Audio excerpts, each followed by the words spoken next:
उपस्थित सर्व शिक्षक बांधवांनो आणि भगिनींनो, नाही इतर कार्यक्रमात घोषणा चालतात, पण आज शिक्षकांचा कार्यक्रम आहे आणि कार्यक्रम लाईव्ह चाललाय, तुमचे विद्यार्थी बघत असतील, त्याच्यामुळे उद्या वर्गात जाऊन त्यांना गप्प राहा सांगणं हे काम तुम्हालाच करायचंय. मला खरंच आनंद वाटतोय, अभिमानही वाटतोय. पहिल्या प्रथम मुंबई शिक्षक मतदारसंघातून आपल्या हक्काचा शिवसेनेचा आमदार आपण सगळ्यांनी मेहनत करून निवडून दिला. आज 1 वर्ष पूर्ण होते त्यांच्या कार्याला आणि कार्याचा अहवाल अभ्यंकर साहेब तुम्ही प्रकाशित करताय. मला नाही वाटत यापूर्वी कधी शिक्षक मतदारसंघातल्या आमदारांनी त्याचा कार्याचा अहवाल प्रकाशित केला असेल, कारण आपल्या लोकप्रतिनिधींनी आपल्या कार्याचा अहवाल प्रकाशित करावा हा दंडक शिवसेना प्रमुखांचा. मग आपले नगरसेवक आहेत, आमदार आहेत, खासदार आहेत, सगळेच जण आपण गेल्या वर्षी काय काय केलं. नाहीतर अनेकदा असं होतं की निवडणुकीमध्ये वारेमाप सगळे आश्वासनं दिली जातात आणि 5 वर्षांनंतर तीच आश्वासनं नव्या नावाने पुन्हा दिली जातात. शिवसेना प्रमुखांनी सांगितलं तसं नाही. जर तुम्ही एखादं काम करणार असाल तरच बोला आणि जे बोलाल ते करून दाखवा. आणि त्यानुसार अभ्यंकर साहेब तुम्ही खरोखर त्या शिवसेना प्रमुखांच्या शिस्तीला जागून आपल्या पहिल्या वर्षाचा कार्य अहवाल प्रकाशित करतात आणि अहवाल पूर्ण भरलेला आहे. म्हणजे असा पोकळपणा त्याच्यात काही नाही, अगदी पुराव्यानिशी अहवाल आहे, कारण त्याच्यामध्ये फोटो आहेत. तसा मी विधिमंडळात फार कमी जातो. पहिल्यांदा मुख्यमंत्री होतो तेव्हा दोन्ही सभागृहात मला येता जाता यायचं. आता मंत्रिपद नाही आहे आणि परिषदेचा मी सदस्य आहे, त्याच्यामुळे मी आणि अभ्यंकर साहेब, जसं तुम्ही म्हणता ना आम्ही एका वर्गातले, तसे आम्ही एका सभागृहातले आहोत. मी जास्त बोलत नाही, पण अभ्यंकर साहेब ज्या ज्या वेळेला बोलतात तेव्हा मुद्देसूदपणे आणि प्रशासकीय अनुभव असल्यामुळे कोणता जी.आर. आता मला देसाई साहेब सांगत होते की यांना कोणता जी.आर. कधी काढलाय बरोबर माहिती आहे. म्हणजे वर्मावर कसं बोट ठेवायचं हे त्यांना अगदी अचूक माहिती आहे. अचूकपणाने ते मुद्दे मांडतात. समोरच्या मंत्र्याला थातूरमातूर उत्तर देता येत नाही, कारण त्यांना माहिती आहे की हा तयारीने आलेला माणूस आहे. म्हणजे त्यांचं मला खरंच आज कौतुक करायचंच आहे, कारण अख्खी कारकीर्द अभ्यंकर साहेब तुमची प्रशासकीय सेवेमध्ये गेली, म्हणजे सरकारच्या बाजूने थापा मारणं किंवा असं असतं त्याच्यात. आणि ती कारकीर्द झाल्यानंतर अनेक जण असे असतात की लोकप्रतिनिधी होतात किंवा काहीतरी एखादं पद भूषवतात, पण जाऊ दे ना, मला काय करायचं, आजचा आला दिवस गेला दिवस, मला काय पडलं त्याच्यात. पण तसं नाही, त्यांनी संपूर्ण तो जो काय अनुभव आहे तो पणाला लावून शिक्षकांच्या न्याय हक्कासाठी लढतायत. म्हणजे असा कोणताही प्रश्न नाही की ज्याचं उत्तर त्यांच्याकडे नाही आहे. फक्त उत्तर देण्याच्या अवस्थेत आज आपण दुर्दैवाने किंवा नाईलाजाने नाही आहोत. हाच एक आपला मी म्हणेन नाईलाज आहे, किंवा ज्याला मी काय म्हणायचं असहाय्यता आहे. पण प्रश्नाला उत्तर आहेत आणि ही उत्तर अनेकदा अभ्यंकर साहेबच त्या मंत्र्यांना देत असतात. म्हणजे उत्तर मंत्र्यांनी द्यायला पाहिजे, ते प्रश्नाच्या निमित्ताने उत्तरच देतात ते त्यांना. आणि असा एक अत्यंत चांगला तरुण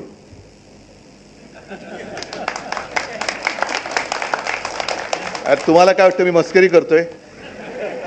आता हे सुद्धा शिवसेना प्रमुखांनी सांगितलंय की वय प्रत्येकाचं होत असतं, पण ज्या दिवशी माणूस मनाने थकतो तेव्हा तो वृद्ध होतो. आता मला सांगायचं तरुण आहेत की नाही. आणि नुसतं शिक्षक हे काही शिक्षक न करता तुम्ही म्हणजे मुंबईतला मतदारसंघ तर आहेच, पकड तुम्ही घेतलेलीच आहात, पण राज्यभर आपली शिक्षक सेना तुम्ही पसरवतात. आज इथे सगळ्या राज्यातले प्रतिनिधी आपल्या इकडे आलेले आहेत, अनेक भाषातले शिक्षक इकडे आलेले आहेत. असं शिक्षक सेनेचं काम यापूर्वी जे व्हायला हवं होतं ते तुम्ही आत्ता करतात, म्हणून तुम्हाला सगळ्यांना मी धन्यवाद देतोय. प्रश्न अनेक आहेत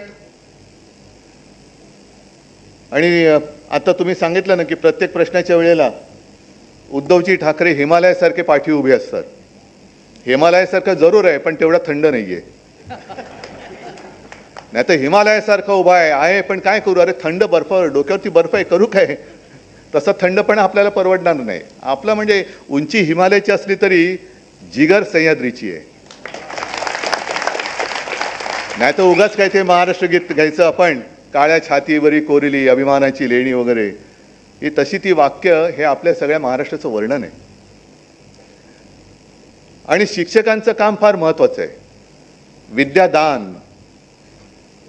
पण त्याच्यासाठी स्वतःला सुद्धा काही ना काहीतरी विद्या तुम्हाला घ्यावी लागते आणि मग ती तुम्हाला द्यावी लागते. त्या देण्या आणि घेण्यामध्ये विद्येच्या तुम्हाला खरंच किती वेळ मिळतो. कारण पूर्वी या सगळ्या वृत्तपत्रात बातम्या यायच्या तेव्हा आपली शिक्षक सेना राज्यभर नव्हती, पण जिल्हा परिषदेच्या शाळेतल्या शिक्षकांना गहू आणि तांदूळ सुद्धा निवडायला लावायचे. आता लावतात की नाही मला कल्पना नाही. पण नको ती कामं, म्हणजे कलेक्टर सुद्धा उद्या तुम्हाला वाटेल ती कामं सांगायला लागला तर मला असं वाटतं ते सगळे त्याचे आदेश घेऊन या, आपण जाहीर होळी त्याची करू. कारण वेडवाकडं काम नाही करणार आम्ही. ज्याला गुरुदेव भव असं म्हणतो, तो गुरु म्हणजे तुझ्या घरातलं गुरु नाही आहे की कसंही हाकावं आणि कसंही राबतोय. एवढा काय माझा शिक्षक हा खालावलेला नाही त्याचा दर्जा. शिक्षणाचा दर्जा आपल्याला वाढवायला पाहिजे. आज सर्व भाषेतले शिक्षक इकडे आलेत, अगदी उर्दूचे पण आहेत, मराठी तर आहेतच, हिंदी पण आहेत, इतर अनेक भाषेतले असतील. आपण शिक्षणाच्या दर्जावरती लक्ष देण्याच्या ऐवजी भाषेच्या सक्तीवरती का लक्ष देतो. शिक्षणाचा दर्जा करा ना, वरती करा. आमचा कोणत्याही भाषेला विरोध किंवा आमचा द्वेष नाहीये, पण सक्ती कशासाठी पाहिजे. मी दिल्लीमध्ये गेलो होतो, तिथे सुद्धा हा प्रश्न मला अपेक्षित होताच. हिंदी का विरोध क्यों कर रहे. म्हटलं विरोध नाही कर रहे, जबरदस्ती का स्वीकार हम नहीं करेंगे. आणि ज्याला जेवढी पाहिजे, जी पाहिजे ती भाषा तो शिकतोच. आणि हा प्रश्न मला हिंदी पत्रकाराने विचारला, नंतर मी हिंदीत त्याला उत्तर देत होतो. मी त्याला म्हटलं आता हे उत्तर मी तुला कोणत्या भाषेत दिलेलं आहे. हिंदी. म्हटलं माझी हिंदी कळते ना तुला. तो हो. मग म्हटलं मला पहिलीपासून हिंदी सक्तीची नव्हती, तरी पण दुसऱ्याला समजवू शकतो एवढी मला हिंदी येते. आता माझ्याहीपेक्षा जास्त चांगले आपले पंतप्रधान बोलतात. आता ते कोणत्या शाळेमध्ये शिकले, त्यांना पहिलीपासून हिंदी सक्तीची होती का. पण थापा नाही, आश्वासने देण्यापुरती तरी हिंदी त्यांना येते की नाही. अरे ह्याच्यात हसणार का काय बोललो मी काय खोटं बोललो का.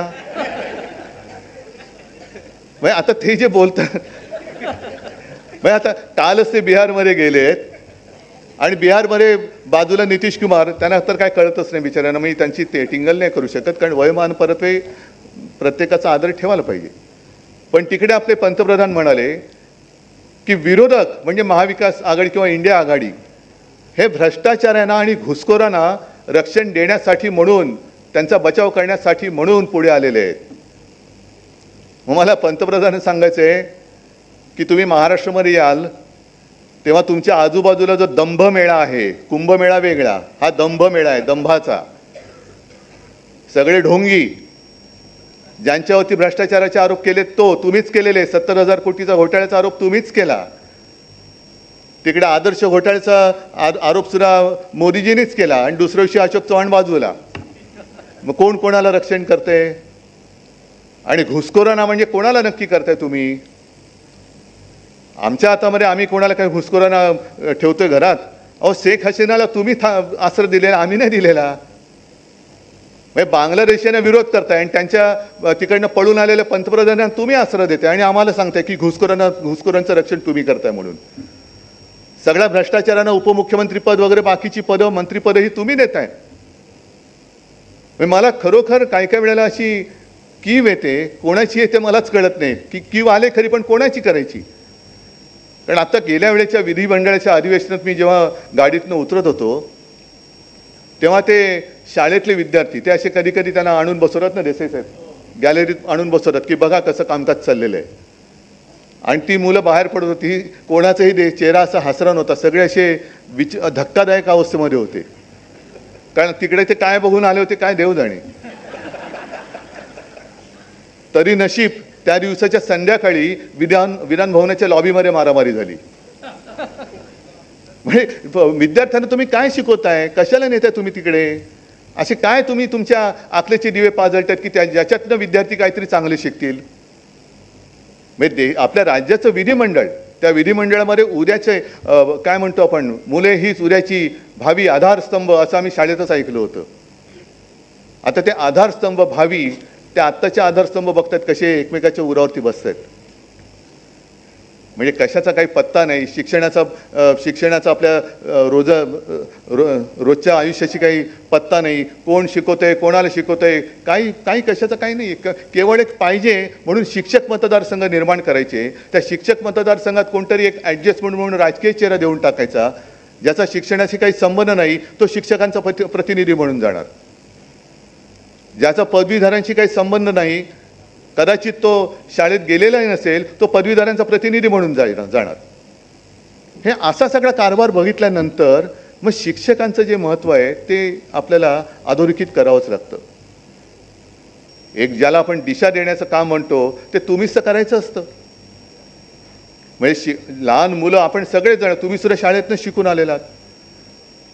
एक मातीचा गोळा असतो, प्रमोद नवलकर नेहमी म्हणायचे, ते शिवसेना प्रमुखांच्या बाबतीत म्हणायचे की आमच्या आयुष्याची माती ओली होती, त्यावेळेला शिवसेना प्रमुखांसारखा एक चांगला शिल्पकार आम्हाला लाभला, म्हणून त्यांनी आमच्या मातीच्या गोळ्याची चांगली मूर्ती केली, नाही तर काय झालं असतं काही कळलं नसतं. आता तेच तर तुम्हाला करायचं असतं. आता काय ज्या काही साध्या गोष्टी असतात, आपला देशासमोरचे प्रश्न काय आहेत ते प्रश्न त्याच्याबद्दल काही न बोलता, म्हणजे मला काही म्हणून म्हटलं ना की येते पण ती कोणाची येते तेच कळत नाही. म्हणजे कबुतरांसाठी लोक रस्त्यावरती उतरतात, हजारोच्या संख्येने उतरतात, चांगली गोष्ट आहे. कुत्र्यांसाठी हजारोच्या संख्येने उतरतात, चांगली गोष्ट आहे. हत्तीणीसाठी उतरतात, चांगली गोष्ट आहे. माणुसकी पाहिजे, भूतदया पाहिजे. पण ही भूतदया, ही माणुसकी, ते पहलगाममध्ये जे आपले नागरिक मारले गेले, जे सैनिक शहीद झाले, ज्या आपल्या माता भगिनींचा सिंदूर पुसला गेला, सिंदूर, त्याच्यासाठी माणुसकी जाते कुठे? हा विषय मी तुम्हाला आता का सांगतोय, कारण अजून 2 ते 3 महिने नाही झाले, पहलगाममधली घटना घडली. त्याच्यानंतर आपले संरक्षण मंत्री म्हणाले ऑपरेशन सिंदूर अब तक रुका नहीं है, वो चालू ही रहेगा. मग आपले पंतप्रधान म्हणाले की खून और पानी एक साथ बह नहीं सकता. आनंदाची गोष्ट आहे. मेरे रगो रगो में खून नहीं सिंदूर, गरम सिंदूर बह रहा है. मग त्या गरम सिंदूरचं काय आता कोल्ड्रिंक झालं, थम्सअप, कोका कोला, चला चाय गरम गेला, आता ठंडा ठंडा ठंडा लो लिंबू सरबत गेला. कुठे तो गरम सिंदूर? पाकिस्तान बरोबर तुम्ही क्रिकेट खेळायला परवानगी देताय. आपल्या देशाची टीम ही पाकिस्तान बरोबर आता क्रिकेट खेळणार. मग तुमचा गरम सिंदूर गेला कुठे? जो घराघरात जाऊन तुम्ही सिंदूर वाटणार होता तो सिंदूर गेला कुठे? लावायचं कुठे तो? कशाला या भाकड कथा करताय तुम्ही? मग तिकडे शौर्य गाजवलं सैनिकांनी, श्रेय घेतात हे त्या सोफिया कुरेशी, आपल्या सैन्याच्या त्या जवान, अभिमान वाटावा महिला अधिकारी, त्या महिला अधिकारीला सुद्धा हे भाजपवाले गधडे आतंकवाद्यांची बहीण म्हणण्यापर्यंत त्यांची मजल गेली, तरी सुद्धा ते डोक्यावरती मंत्री म्हणून तिकडे बसलेत. लाज वाटत नाही या लोकांना देशभक्तीचे थोतांड गाताना. मग कशाला जगभरामध्ये शिष्टमंडळ पाठवली होती? अगदी शिवसेनेचा सुद्धा प्रतिनिधी त्यांनी एक तर न सांगता घेतला. म्हटलं जाऊ दे, देशाचा आहे ना, करा तुम्ही, पाठवा, जो पाहिजे तो लोकप्रतिनिधी आमचा घ्या, येतोय देशासाठी, आम्ही काय वाटेल ते करू. संपूर्ण विरोधकातल्या विरोधी पक्षातले एक खासदार घेतले आणि जगभर पाठवले. का? तर आमची लढाई ही पाकिस्तानच्या विरुद्ध, आमची लढाई ही दहशतवादाच्या विरुद्ध आहे. काय प्रतिसाद मिळाला कोणालाच काय माहिती नाहीये. जगभरामध्ये सगळे आपले प्रतिनिधी मंडळ गेलं खरं, शिष्टमंडळ गेलं खरं, पण एकही देश आपल्या भारताच्या मागे या लढ्यात पाठी उभा राहिलाय की नाही राहिलाय हे तुम्ही सांगा मला. मग कशाला पाठवली शिष्टमंडळ? पाकिस्तानच्या विरुद्ध कोणी बोलायला तयार नाही. मग आता त्याच पाकिस्तान बरोबर आपण क्रिकेट खेळतोय का पुन्हा आता जगभर शिष्टमंडळ पाठवणार की नाही नाही आमच्या पहिल्या शिष्टमंडळाचं खोटं होतं, या शिष्टमंडळाचं खरं आहे, पाकिस्तान हा चांगला गुणाचा पुतळा आहे, आम्ही त्याच्यावर क्रिकेट खेळतो आहोत. देशासमोर तुम्हाला, देशापेक्षा तुम्हाला त्या अमित शहाचा पोरगा त्या तिथला अध्यक्ष क्रिकेटचा म्हणून क्रिकेट सुद्धा तुम्ही खेळताय त्या जयशहासाठी. कोण आहे जयशहा? त्या तिकडे जो धारातीर्थी पडला आपला सैनिक किंवा ते जे काय आपले नागरिक मारले गेले त्यांच्यापेक्षा हा मोठा आहे, त्याच्यापेक्षा क्रिकेट मोठा आहे. मग आपल्याला शिकवतात नाही नाही नाही नाही खेळ आणि राजकारण, मग खून आणि पाणी एकत्र करतात, मग खून आणि क्रिकेट कैसा भय सकता है साथ में? त्या क्रिकेटचा चेंडू सुद्धा लालच असतो, रक्त सुद्धा लालच असतं. पण आम्हाला खेळ महत्वाचा वाटतोय, देश महत्वाचा वाटत नाही. हेच तर आपल्या देशाचं दुर्दैव आहे. आणि असेच हे बोगस जनता पक्षाची लोक हे आपल्या डोक्यावरती घेऊन आपण आपला देश त्यांच्या हातामध्ये दिलेला आहे. ही बोगस जनता पार्टी आहे. काय फरक पडणार आहे जर का आपण ठणकावून सांगितलं की जोपर्यंत पाकिस्तान आमच्या देशामध्ये घुसखोरी म्हणते ना, घुसखोर पाठवायचं थांबत नाही, जोपर्यंत पाकिस्तान आमच्या देशामध्ये दहशतवादी पाठवण्याचा आणि आतंकवादी हमले थांबवत नाही, तोपर्यंत कोणताही मोठा खेळ असो आम्ही पाकिस्तानबरोबर कोणतेही संबंध ठेवणार नाही. ते आम्ही त्याचा तुकडा पाडतोय. सांगा ना, धमक दाखवा. आणि असं काही नाही की आपण काहीतरी वेगळं करतोय. जर मी चुकत नसेन तर 1980 सालच्या मॉस्को ऑलिम्पिकमध्ये अमेरिकेच्या नेतृत्वाखालील देशांनी बहिष्कार टाकला होता. तुम्ही गुगल करून बघा. आणि चुकलं असेल माझं तर मला सांगा, का टाकला होता? रशिया अमेरिकेत घुसली होती म्हणून नाही, रशिया अफगाणिस्तानमध्ये घुसली होती म्हणून अमेरिका आणि तिच्या नेतृत्वाखाली काही देशांनी त्या ऑलिम्पिक्सवरती बहिष्कार टाकला. ऑलिम्पिकवरती संपूर्ण जग हा तर कुठला कप आहे. आणि मग त्याच्या पुढच्या ऑलिम्पिकमध्ये जे लॉस एंजेलिसला झालं त्याच्यावरती रशियाने बहिष्कार टाकला. अगदी आत्ता सुद्धा मला वाटतं 2022 साली काही देशांनी चीनमधल्या कुठलं विंटर ऑलिम्पिकवरती राजनैतिक बहिष्कार टाकला होता. दाखवा ना तुम्ही देश म्हणून काहीतरी एक ठाम आहात. एकदा सांगायचं की पाकिस्तान जो आपल्या विरुद्ध लढतोय, आम्ही पाकिस्तान जिंकलंच. रावळपिंडीवरती बॉम्ब टाकले, कराचीवरती बॉम्ब टाकले, लाहोरवरती बॉम्ब टाकले. अभिमान वाटला आम्हाला, सैन्याचा अभिमान वाटतोय आम्हाला. पण त्यावेळेला जी दुसरी माहिती आली की त्या पाकिस्तानी जो प्रतिकार केला त्या प्रतिकारामध्ये त्याच्यासोबत चीन सुद्धा होता. मग पाकिस्तान शत्रू आहे की नाही? चीन हा शत्रू आहे की नाही? कारण पाकिस्तान बरोबर तुम्ही क्रिकेट खेळायला जाताय, चीनमध्ये तर आता मोदी आणि डोल वगैरे जाऊन येत आहेत. मग नक्की आम्ही नागरिकांनी काय करायचं? पाकिस्तानचा निषेध करायचा, चीनचा निषेध करायचा? हे सगळं न शिकल्याचे परिणाम असंच मला म्हणावं लागेल. हे जर का शाळेत गेले असते, यांना चांगले तिकडे शिक्षक मिळाले असते तर पहिली देशभक्ती काय आहे हे त्यांना कळलं असतं. कारण आयुष्यामध्ये चांगला गुरु हे फार, गुरु म्हणजे आयुष्य घडवत असतो आपलं. जर नेत्याला चांगला गुरु नाही मिळाला तर तो नेता तुमचं नेतृत्व तरी काय करणार? आणि म्हणून तुम्ही जे आत्ता म्हणालात की तुमच्या हातामध्ये जे निवडणुकीचं काम आहे, पहिली गोष्ट एक काम करा की मतचोरी होणार नाही याची दक्षता घ्या.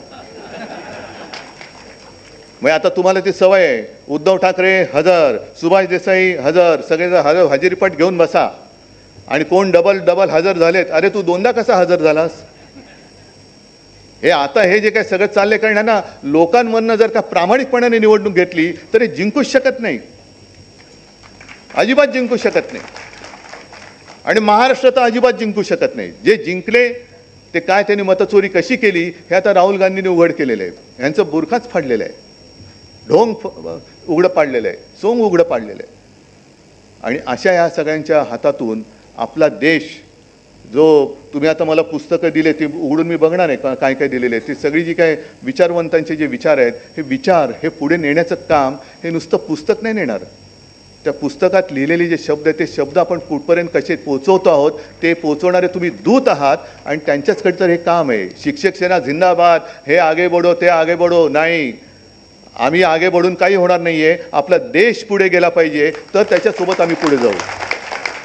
आणि ते पवित्र काम शिक्षक म्हणून तुम्ही तुमच्या कर्तव्याला जागून कराल आणि त्या कर्तव्यामध्ये जिथे जिथे गरज असेल तिकडे शिवसेना, मी मगाशीच सांगितलं, हिमालयाच्या ताकदीने आणि सह्याद्रीच्या जिद्दीने तुमच्यासोबत उभी राहिल्याशिवाय राहणार नाही. सगळ्यांना परत एकदा शुभेच्छा देतो. धन्यवाद. जय हिंद, जय महाराष्ट्र.